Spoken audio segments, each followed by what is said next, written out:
the discussion and observation, you have what is called natural immunity. While there has been a body of data supporting a robust immune response to COVID infections, that evidence has recently been substantially bolstered. In the very large trial on the Johnson & Johnson vaccine single shot compared with placebo, among over 2,000 participants with prior infections as documented by positive antibody status, their protection against moderate or severe disease was 90%. So, people that had previously had the infection had 90% immunity. That's very effective.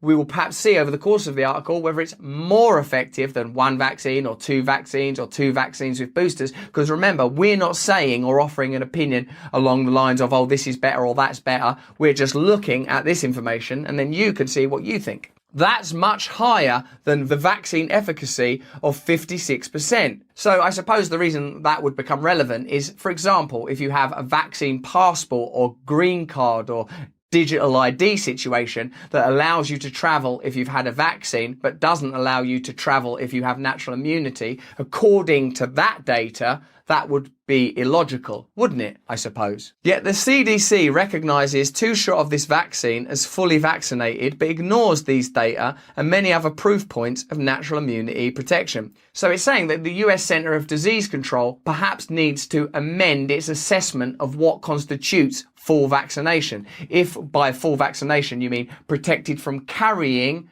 transmitting or being infected by coronavirus, because that information, 90% effectiveness, natural immunity, and this is by Johnson & Johnson, by the way, who manufacture vaccines and one might assume therefore profit from vaccines and therefore might assume would benefit from vaccines being more effective than natural immunity, have nevertheless come to this conclusion. In some cases, to get a digital ID or a green pass, you needed to have the 2 shots or the 3 shots. And remember how the mainstream media and the government vehemently condemned unvaccinated people for being irresponsible and spreading the disease. Well, this information suggests that they may have been better protected and less likely to spread it than some of the people that were criticising them. So doesn't that show you how irresponsible the corporate media and the government have been, not just in the message they were conveying, but the manner of the message, the social damage that was done, particularly now as the science suggests that they may have been wrong.